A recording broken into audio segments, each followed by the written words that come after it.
2, 3. Cause I'ma dig deep, I'ma stand tall. I got the grit of the underdog. I'm stronger than you think, I can do this on my own. There's a difference between loneliness and doing this alone. Welcome to DC Music Rocks, the podcast presented by Capital Groove Collective, elevating the sound, voices, and music of the DMV to the world stage, one conversation at a time. Here we highlight the wildly talented DMV musicians that we believe are paving the way in the Washington metropolitan area through diversity of genre, gender, identity, and community. Today, we're going to be talking with Linc Bradham, who we had a great green room experience with just a moment ago, so maybe we'll have to find a way to work that in somehow. But I was noticing, Linc, that you released a couple of singles and a couple of you released your EP in 2020, and you did a collaboration with another artist. So that sounds like a really jam-packed year full of musical adventures. Could you give us a little bit of your backstory and how we got to this point with you? Yeah, absolutely, Daniel. First off, thanks for having me on the show. So happy to be a part of it today. And you're absolutely right. 2020 was kind of a crazy year musically for me. A little bit of my background, I've played keyboards since I was 12. I grew up playing in my hometown of Savannah, Georgia, playing in bands. I remember my middle school talent show, a really good friend of mine named Max Chrisman, who we'll actually come back to in a little bit. But he and I played, it was me singing and doing keys and then doing left-hand bass like Ray Manzarek from The Doors. For our middle school talent show, and Max doing drums. We did Spencer Davis Group, Gimme Some Lovin', Deep Purple's Lazy, and Santana's Soul Sacrifice. And there was actually a group of dancers who had won the middle school talent show 4 years in a row. They would rotate, new students every year. And we were the first act other than them to win in 4 years. So we won the talent show. And that's kind of how we both got bit by the live music bug. Max and I continued playing throughout the years, until I went off to college, where college for me, I actually got accepted to Berklee College of Music in Boston. I didn't go because I also got accepted to the United States Military Academy at West Point. And at the time, I had a couple friends who were a bit older than me in high school who had just graduated from Berklee and were having a kind of tough time musically. One of those friends actually, many years down the road now, still goes by the same name that he did back in the day when we used to jam together, Tubby Love, who's making a great name for himself out in Hawaii, really part of the conscious music scene out there. But 10 years ago, he was having a much tougher time. And I was like, I don't know if I'm going to be able to get a job as a musician. Why don't I go to West Point? That guarantees I'll have a job. I'll join the Army. I really was, excited about doing some, trying to continue music out there, but also, having this kind of rigorous academic setting. And so I went, never stopped playing music. Long story short, I didn't graduate from West Point. I actually ended up going active duty Army enlisted as an Arabic linguist, which I still do to this day. But that leads us up to today, this year, right? Bunch of crazy things happened musically this year. First thing being, like you said, I released my EP. Max Chrisman and I, the drummer who I won that talent show with all those years ago in middle school, I reached out to him and told him I had some songs that I've written over the years and was finally, wanting to lay him down and get him recorded professionally. Little did I know, Max and I, we kind of fell out of touch after I went to college. I just reached out to him on Facebook. Because of that experience at the talent show, he actually went on to get a master's in music production, is one of the biggest session drummers in my hometown of Savannah, and has never stopped playing music. And so we came back together in 2020 at the very beginning of the year, laid down all the tracks long distance for the EP, did some mixing and mastering. I actually met prior to COVID, maybe 4 or 5 months prior, met a great music producer in the area named Colin Peterson. He was the front of house guy for So Far Sounds DC. He did all of the mixing and mastering for the EP. So we finished that. We released it. It's called The Darkest of Nights. Came out on September 6th, both of my parents' birthdays, actually. And then recorded another single with a full band. Rather than me doing all the instruments other than the drums and the singing, Max has a bass player named Jacob Poirier, a guitarist named Ray Blakely, and then found a female vocalist to duet with me that he's done a lot of collaboration with, named Molly Messenger. And I went down. This was before COVID cases got super crazy. This was like maybe back, I think, in August or September, before cases really started spiking. We were kind of in that lull. I quarantined, they quarantined. I went down to Savannah. We laid down the tracks for everything, recorded the single. It released on December 12th. And in addition to releasing all that music, I also made the decision this year. I'm halfway through my Army career, and they say if you make it halfway through your career, you either need to get out and do something else, or if you want to change careers in the Army, that's the time to do it. So I decided to start practicing. This was maybe a year or so ago. I started practicing an hour a day, every day on piano, an hour a day, every day on vocals. Found an amazing vocal coach. Just really started taking music more seriously about a year ago. And then I decided about 3 months ago that I'm going to audition for the Army band and actually switch to be a full-time production technician in the Army to finish up my last 10 years. And have been working to that goal for, the last 3-4 months now. So I know that's kind of a mouthful, but that's my story. That's 2020. That's kind of where we're at now. There's a lot more along the way. We can maybe swap some stories as we go through this, but yeah, that's just kind of my intro. That's great. No, I really appreciate that. I kind of grew up in a military household, but I'm the hippie of the bunch. So I've always been trying to kind of support that military heritage and family and community, but from this side of starting off in more of an artistic approach. Although now at this point in my life, I don't necessarily see a career in the military in my future, but I think it's always been a thing to be important to support people and to acknowledge your service and your time, and the importance of having arts playing such a role, in a number of factors, counterbalancing the effects of PTSD, just general mental health and well-being in general. So I think being military minded and musically minded is a really incredible gift, Linc. I appreciate that, man. Yeah, it's funny. You say that you're kind of the hippie of your family. I think when it comes to being in the military, I've kind of just been the hippie of the military. Now I'm in more, I've been in long enough that I'm in more of a leadership role. I'm an NCO, non-commissioned officer. So I have, people that I lead and develop. But I still very much with what you're saying, as far as like the mental health aspects that music can help. I actually have a soldier who this year I've been teaching guitar on the side, and it's been helping him quite a lot with some of the stuff he's been going through with 2020. It's been hard on all of us, right? Some people harder than others, I think. And for him, building that hobby of really getting into guitar and doing virtual lessons with him, it's really been a blessing to see that, kind of artistic side helping the military too. So. How has the COVID pandemic affected your work and your music endeavors? Like what changed for you? Well, cool question. I think it's different for everybody. For me, I've been really grateful that it's actually helped my music a lot, at least my music pursuit and my practice regimen. For a while, I was on a week on, week off schedule, right? We were just trying to keep, numbers down where I work and of people, too many people being in. So on those weeks off, I think I wrote 11 songs over the course of the pandemic in like 4 months, fully written, arranged, chord charts with them, parts figured out, demos recorded, the band's learning them as we speak to be on our first full-length album, hopefully coming out by the end of this year.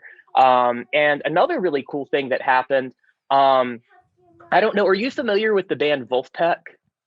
Yeah. Okay, so last live concert I saw prior to lockdown happening was Theo Katzman at the Hamilton. And I was blessed at the end of the show. I actually got to meet him, which was super cool. One of my heroes, definitely my favorite current singer-songwriter, huge influence on me. And got to meet him after the show and talk. And it was really just that experience, meeting him and telling him, hey, I wanted to kind of switch to music, but I don't really know if I want to make it my whole career. I've got this Army band opportunity. What do you think, man? He told me, follow your heart. And I really took that to heart. And that's when I really started making, these big changes. And one of the things that happened a couple months later, I was watching an interview with Theo on YouTube. And he made this kind of offhanded comment. They were like, "Hey, how did you get your foundation singing?" And he's like, "Well, when I was a student at University of Michigan, I worked really closely with this guy named George Shirley, who's an incredible opera singer, toured the whole world. If you're ever in Ann Arbor, you should hit him up for a lesson." And I thought, well, this was July maybe. I'm like, this is pandemic time. Everything's virtual anyways. Why don't I just shoot this guy an email and see what he says? Maybe he'd be willing to work with me. Email the guy. 2 weeks later, Mr. Shirley actually emailed me back, was like, "I'll be happy to work with you. My lesson charge is $50 an hour. Let's get started." Do our first couple lessons. I tell my mom about this and she's like, "Linc, you got to go online and look at this guy's resume." And I was like, okay, all I know is he taught one of my heroes and I'm getting to work with him virtually because of the pandemic. I go online, Mr. Shirley. Not only has he toured the world, he was the first African-American to ever sing a leading role at the Metropolitan Opera House. He's won 2 Grammys. He was awarded the National Medal of the Arts by President Obama in 2016 for his contributions to art. He never mentioned any of this in our lessons, but we've been working together every week since. He still only charges me $50 an hour. With a resume like his, I feel like he could charge much more. But to boot, the other really cool thing, he got his start in the Army Band way back in like 1964. And so working with him through the pandemic, I don't even know if 2020 hadn't been a thing, if he would have been able or willing to teach me virtually. But because of 2020, that's been a huge blessing, right? We've been working together every week and my voice, I've noticed such a change. So I know 2020 has been hard for a lot of people, but I do have to say for me, it's been a huge blessing and I've just really been trying to make the best of it. And I'm so grateful for the time and opportunities it's afforded me. Absolutely. Well, that last part is the ticket, the acknowledgement that it has been very difficult, even when there's lots of blessings to appreciate, but it has been difficult for a lot of people and people are making the most of it because that's kind of the stuff that we're made of, I think.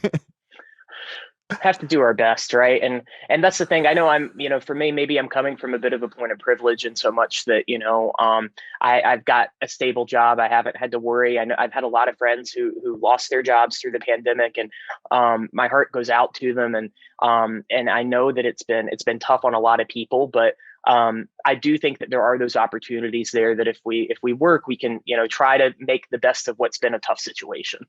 Absolutely.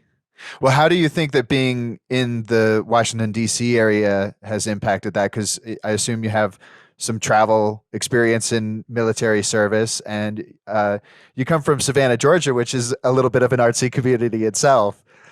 So tell me a little bit about how you go from Savannah, Georgia to D.C. and how you bring some of that artistic experience with you from your hometown. Yeah, definitely, man. I love that question. Thanks. And that's cool. I'm glad that you realized that about Savannah.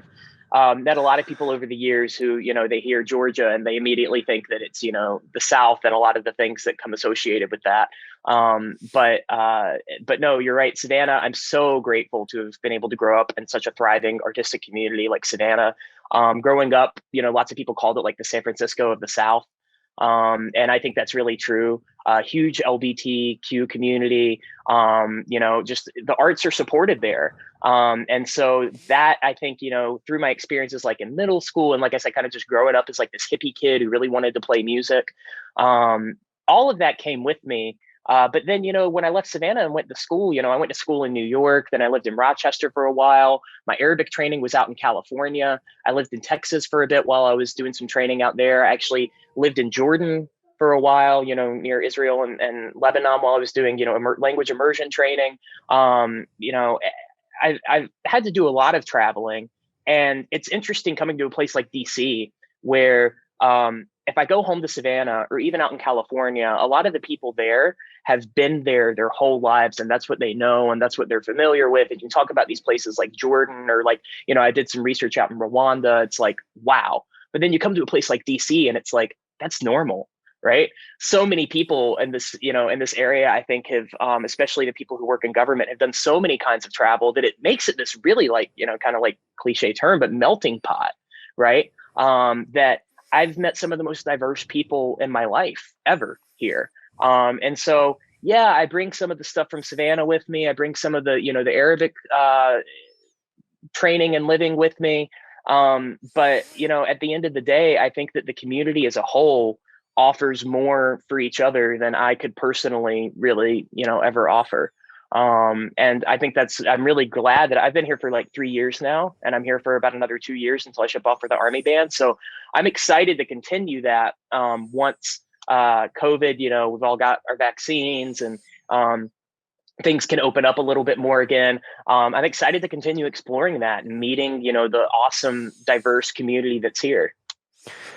I mean, I agree with you. I think one of the things that makes DC special is the fact that there are so many people who have roots in the area, as well as so many people consistently traveling. It is a bit of an international hub because it's a central location for politics and government. So I feel like it has. I think the people who are here know that it has a very wide creative culture. But it doesn't necessarily get a lot of critical acclaim outside of the region. What do you think is your experience of DC? Does it get enough credibility? Man, when I first got here, the first night that I moved here, I actually went and saw Perpetual Groove at Gypsy Sally's. And that kind of became like my main hangout, right? And I think that until it closed, right? And Right. I think until it closed, there were a bunch of people who, started to see like this, like, they had the vinyl lounge right next door. At least as far as like the rock singer-songwriter jam band kind of community, which is, kind of where I guess if I had to say I fit anywhere musically, that's kind of it. I think that venue had a lot of notoriety and a lot of people. Like I have a good friend who plays in a band called Dumps the Funk. He plays trombone. His name's Alex Wasili. We actually grew up together as well. It's kind of crazy how we like all are now starting to do this like music thing. But he played 2 shows there when they were still open. And I remember him saying it was one of his favorite venues that he had seen. I mean, he's and Dumps the Funk, they've opened for Santana. They were the openers for the Rolling Stones on their last tour. So like he's traveled the world and he was like, man, this is such a cool venue. So I was definitely disappointed when Gypsy Sally's closed, right? And I know I'm only kind of speaking about one venue, but that was like the one that I saw. There's now, I think, a great opening if somebody could come up with something like that again. To have a venue like that and bring that kind of scene back in after post-COVID. I think that, DC can continue to build its notoriety. But when it comes to like singer-songwriters based out of the area, I'm here to be educated, man. I don't actually know a ton. I have a few friends. I have a great friend named Emily Hall. She's a fantastic singer-songwriter, just released her first album. She's based out of the area. I know there's Emma G, who I did a podcast with a little while ago. And we have another podcast. It wasn't a podcast. It was like a Facebook Live event. We've got a podcast scheduled for a couple months from now. I really dig their music.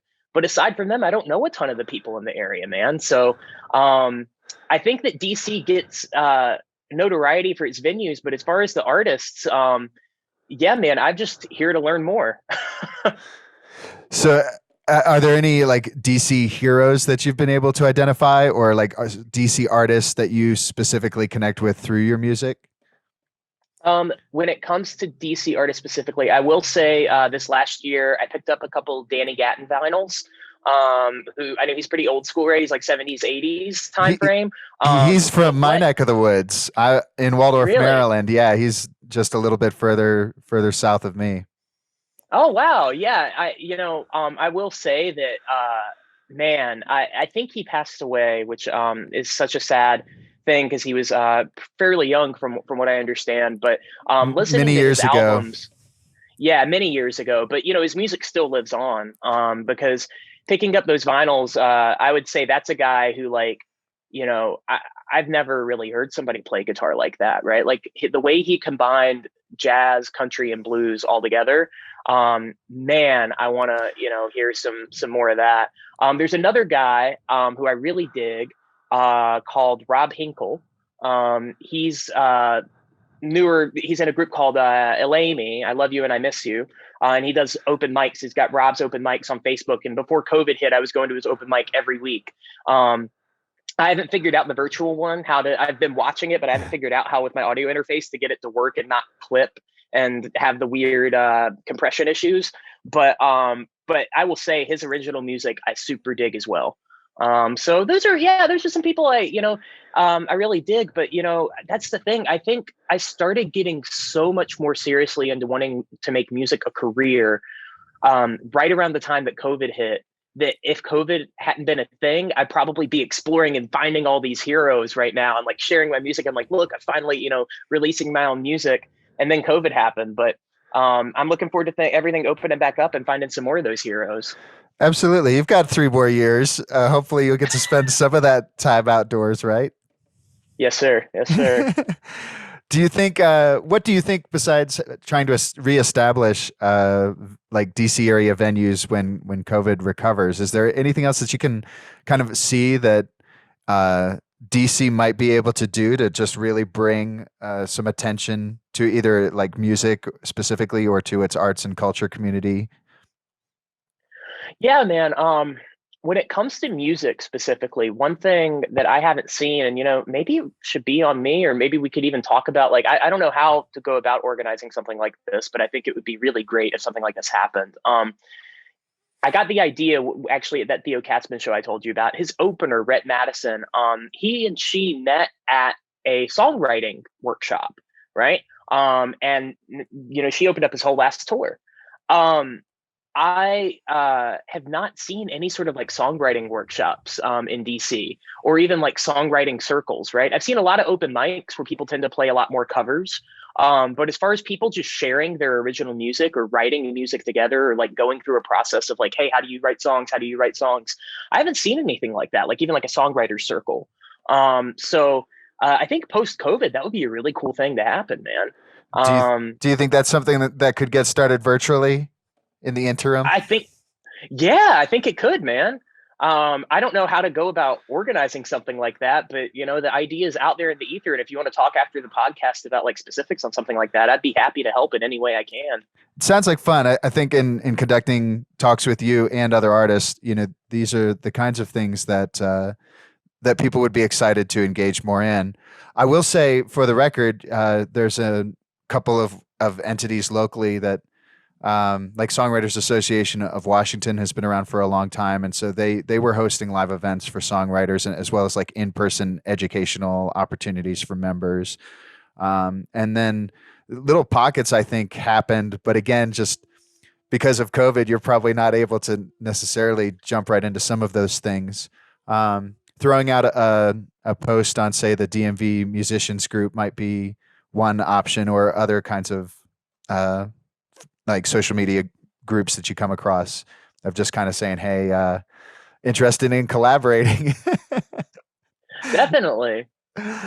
But I think that's awesome. I mean, just being able to come from somewhere else and to see people that are from the region who are an influence on you, and also just knowing that there are people that you would like to collaborate with, because you see the kinds of creative culture and community that is here. I think that's exciting. Do you have any interests outside of music and production? Do you have other kinds of artistic outlets that you explore? Yeah, man.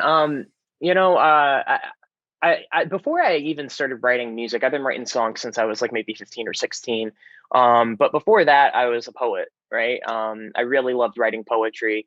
I think I started writing poetry when I was like 9. So a lot of my songs start as poems. So that's another artistic endeavor I really dig. I also acted growing up. I haven't really done that as much lately, but growing up, I really enjoyed theater. Thought it was a lot of fun. And trying to think. I've never, I've tried to get into painting and drawing. I've gone to a couple like figure drawing classes. But it's just one of those things that's kind of always eluded me. I've always never understood how people can put the paint to the to the canvas and just come out with this like amazing thing that looks so lifelike. I've never really had a lot of luck with that. But I will say, man, a couple things with that. One is I've always heard, the first step to being good at anything is being bad at it. Unless you're just, born with a gift, and not a lot of us are. A lot of the people we think are born with gifts, I think, just put a lot of work into, getting better at their craft. And painting is no different. But also, man, the few times that I've tried to paint, I've noticed that painting, just putting the paint on the canvas itself without even like really doing anything super fancy or doing, you can just make something super abstract or even just paint a solid color. There's something therapeutic about it, man. So, I encourage anybody listening to this, if you've ever if you've ever felt like held back because you're afraid you're not going to be good at something, just go ahead and dive in and give it a shot. And YouTube also has I think radically changed starting out new artistic endeavors. I watched a few YouTube videos on figure drawing, and while I don't think any of my drawings looked any good, I put a couple of them on my Instagram, and people were like, "Oh, you could try drawing." I was like, "I don't think so," but yeah. Last one I almost forgot. So I have a real only like my close friends and significant others and like family have known this since I got out of middle school. But I'm considering on my first album doing it. I've done it, actually I take that back. I've done it at a couple live shows, but I have a real passion in my heart for like freestyle rapping. And I've done it at a couple shows before where I'll be like, okay, give me 3-4 topics and I'll just rap about them off the top of my head. I love hip hop. I really do. Growing up in Savannah, listening to Outkast as a kid, I absolutely love hip hop. And so, yeah, man, freestyle rapping is, I know that's still kind of musical, but I think it's very different than my singer songwriter kind of, vibe. But sure. Do you want to give that a whirl? I mean, dude, I can. I don't know if we'll have lag. So with beatboxing, if you wanted to beatbox, I could try to, or I could put a beat on my phone or something. But if you want to give me a few topics, I'll rap about them, man. And I'll keep it PG. I'm probably not the best for the beatboxing, but I'll give it a whirl. It'll be a fun experiment to try. Let's try real quick. Let's try real quick. Can you give it a quick beatbox and just let's see if we're in the same time?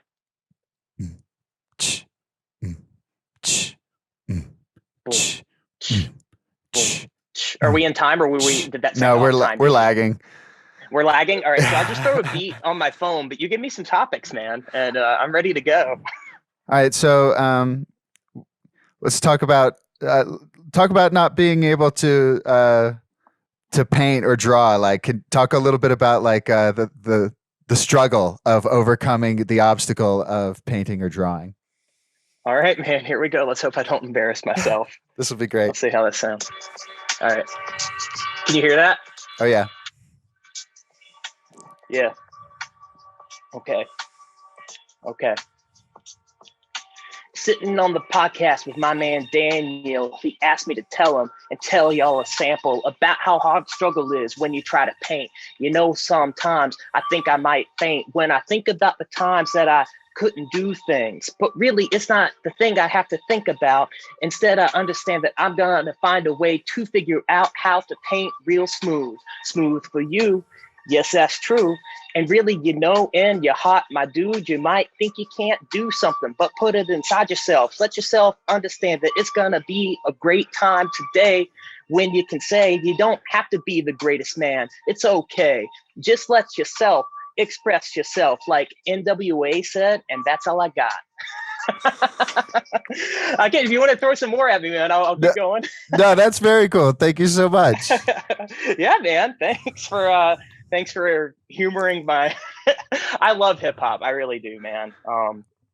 But yeah, man, that's the struggle. It's funny when you talk about the struggle of not being good at something. I think it's really just we get wrapped up in our own heads, man. It's that fear of judgment, right? That and sometimes it's not even fear of judgment of others, but judging ourselves for not being good at something. But sometimes you just got to go and just freestyle. Well, I was going to mention earlier, I'm kind of a fan of the Magic School Bus methodology of life. It's take chances, make mistakes, get messy. Yes, sir. Nowadays, my tagline for my band is to make music, make friends, make a difference. Okay. So I always love things that are grouped into threes. I like the just trying to take something that would be like a really big mission statement or a big mission plan, and making it really succinct, to saying like this is a really simple paradigm that I can follow to get better. And I have always had that kind of growth mindset, and I see that with you as well. Like, no, yes, I'm always going to be bad at painting, but I'm always willing to give it a try if somebody puts a paintbrush in my hand, you know? Absolutely. Absolutely. And then, maybe one day, 10 years down the road, it's like, okay, I painted my one painting that I wanted to do, and that's enough. Right. That's right. It's actually, so, coming back to Mr. Shirley, my vocal coach that I told you about, the opera singer, he's actually started having me work on a few opera songs just for vocal technique. And I'm like, I can't sing opera. I'm never going to be able to sing opera. I'm a pop singer.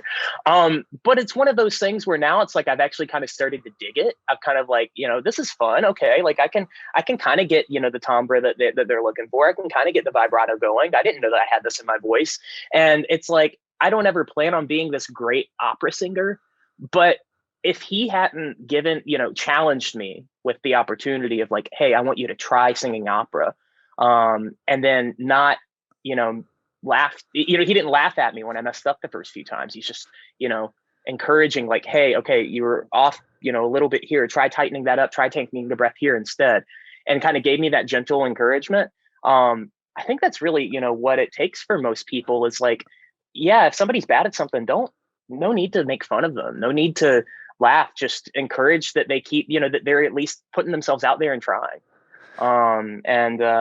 And so, yeah, man, I love that. What was it? It's, you said it's, make chances, music, make friends, chances. Take chances, make mistakes, get messy is the Magic School Bus. Magic School Bus. But what was it? Make friends, make music. Yeah. Make friends, make music, make a difference. Make a difference. I love that. That's really cool.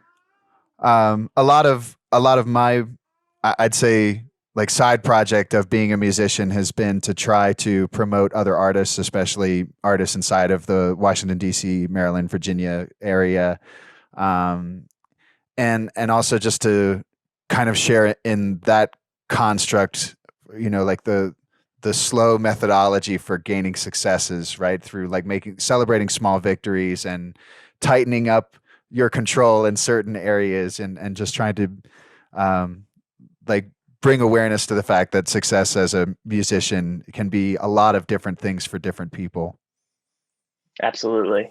Absolutely. I think especially we're seeing that so much now, like in the 21st century with all of these, like, I don't think that there's far fewer, I think there's far more musicians trying to make a living doing it. And far fewer that are making a living just by playing shows and recording albums, right? Like you got so many people now, like getting so popular on like YouTube channels, doing session work on Fiverr, all of these different things that it's just kind of like, yeah, I think success as a musician has really evolved, that, what the definition of that even is. Absolutely. Are there any social causes that you like are passionate about or want to bring any awareness to through the podcast? Yeah, definitely. Thanks for asking that. So one of the other big things that happened for me musically this year is I kind of, we've talked a lot about my life, and I'm so grateful for, giving me the opportunity to kind of share my story. And it's been a very, kind of winding road going towards this, idea of, okay, I want to be a full-time musician. Another moment of clarity I got this year was kind of my long-term dream and how I want to fit everything between, the Army service, the Arabic, the Middle Eastern cultural awareness, the music, how I want to fit all of that together after I get out of the Army, because I'll retire, and it's actually a little less than 10 years now, about 9 years from now. And I realized what I want to do is promote musical awareness and musical education in the Middle East. A lot of people I don't think are even aware in America that, and a lot of governments in the Middle East, music is not even allowed to be taught as a curriculum. There are many families who actually prevent their children from even taking music lessons if the community that they're in even offers music lessons. There, might be one instrument store within 100 miles of a lot of the communities. And I'm not talking like rural communities, like big cities. It's just that the governments believe music to be what's considered haram or forbidden. Um, and so I decided, while I'm still in the military, leading all the way up until I get out, I want to figure out some way to promote music awareness and musical education, especially like rock and jazz based curriculums in the Middle East. And I don't know if that's going to look like, me collaborating with maybe like I know we have like the School of Rock, which I think got started in this area, and is now in like over 50 countries, but nowhere in the Middle East. Or if that's going to look like, me starting something myself. But, I guess that is to say there are so many places in the world that are really just musically deprived. And it's not like kids don't want to play music out there. Some of the greatest, my favorite rock groups come out of the Middle East. There's a group named Mashru Layla that I actually saw in Alexandria, Virginia, and they're from Lebanon. And they actually have been banned from playing in 12 countries in the Middle East because their lead singer is openly gay. And so it's that kind of thing where it's like, of course, it's not on me to change a culture, right? Never want to do that. People should be free to, as long as they're not hurting anyone else. Like that's just something I personally believe. But as far as allowing kids who want to have access to music and want to have access to music education, I don't think there's any kid in the world that should ever be deprived of that. And so that's kind of, if there's anybody listening to this podcast who has any ideas about how to maybe better structure that dream or has any suggestions of somebody who I might talk to have those kinds of conversations eventually down the road with, the local governments out in the Middle East, please reach out to me because that's my long-term dream. And that's, I hope I don't sound too idealistic here saying I think that maybe that's my long-term life's purpose, but it definitely seems like a way to kind of tie everything together that's happened in my life so far. So. And honestly, also just to tie back into where we started this episode, which was just an acknowledgement of the healing power of music and its ability to create such a broader mindset for dealing with the problems of the modern era or communicating and interpersonal relationships and empathy. There's so many things that music does to bring people together that any chance of putting that opportunity out there for somebody who would want to have it in their life, who has no opportunity to access it, sounds like a great endeavor, Linc. Thanks, man.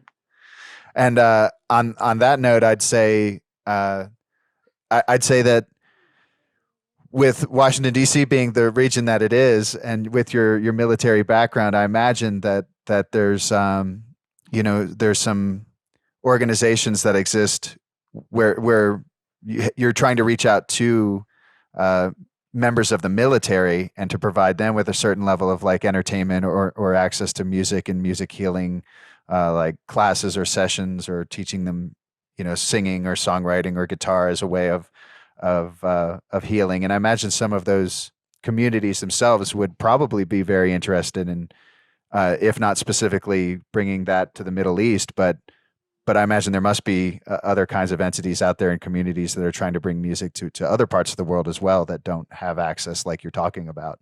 So some combination of those people, I feel, would be really, really helpful to get together in one room. Absolutely, man. I mean, that's, right now it's still an idea. Who knows what it's going to look like 5-6 years from now, but I'm going to be working with an already existing organization or trying to found something of my own. But at the end of the day, no, you're absolutely right. Music has this healing power. I mean, as humans, I think we've been singing as long as we've been speaking, maybe even longer. And so, it's going to take, I think it's going to take some work on my part. It's going to take, it's going to be a long road ahead, probably figuring something like that out, especially if there's any kind of, pressure met from those governments that they don't, want to promote. But the other great thing I think is, the world is changing. It's becoming more and more global, and some of the younger people and, some of these, what we might consider to be more oppressive governments, younger people are going to be coming into power in the parliament and that sort of thing. And a lot of the younger people, especially in the Middle East, are, very open to music, very open to, the arts. And so I've got a lot of optimism in that regard. And in the meantime, I appreciate you mentioning as well. And I want to just say for anyone who, plays music and thinks that they might be able to help, somebody by, teaching over online or something like that. The military, I think, absolutely could use more of that. And so I want to plug, the Army Band.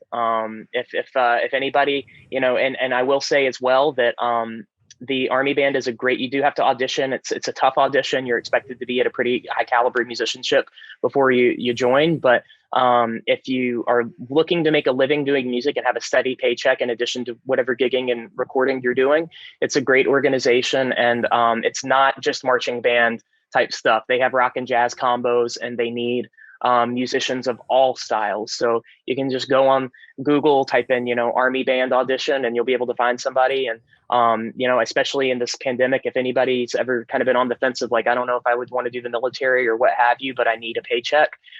They do pay well. And it's a great thing. It's a lot of fun. Like I said, a lot of the people, they're just, playing jazz every day. So. Well, I certainly hope that anyone listening to the show is going to hear all the kinds of opportunities that are available to get involved in either aspect of self-growth or healing or making a contribution back. There's been so many tidbits that you've offered, Linc. So I think somewhere out there right now, somebody watching the show or listening to the show and getting some ideas about being more involved. I hope so, man. And at the end of the day, I'm just, like I said, I'm grateful to be able to talk with you. I'm grateful for all of the good things that have happened this last year. I know it's kind of an uneasy time right now. We've got a lot of, uncertainty. But I think there's a light at the end of the tunnel. And so, yeah, man, I guess I'll, if we're kind of winding down here, that's a quote off of the EP, the title track, Darkest of Nights. I wrote that song about this kind of thing. And the chorus is, even in the darkest of nights, the smallest of lights will prevail. So. Thank you, Linc. And you can find more about Linc Bradham on lincbradham.com. That's LINCBRADHAM. And you are watching, listening, experiencing Capital Groove Collective presents DC Music Rocks. Thanks for listening.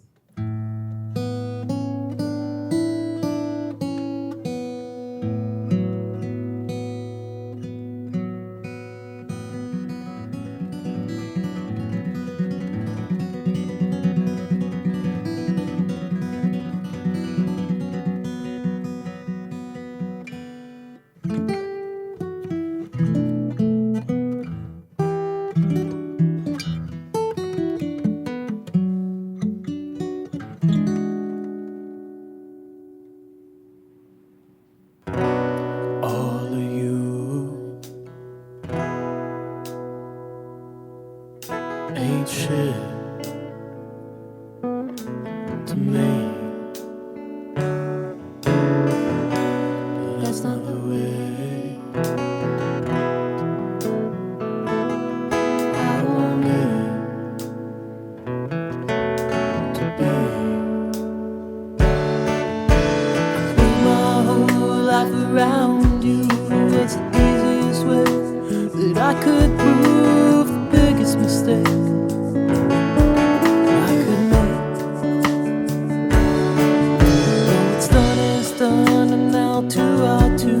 like the clouds from the sun. I gotta move out of your way so you can shine. Shine, shine,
'Cause I'ma dig deep, I'ma stand tall. I got the grit of the underdog.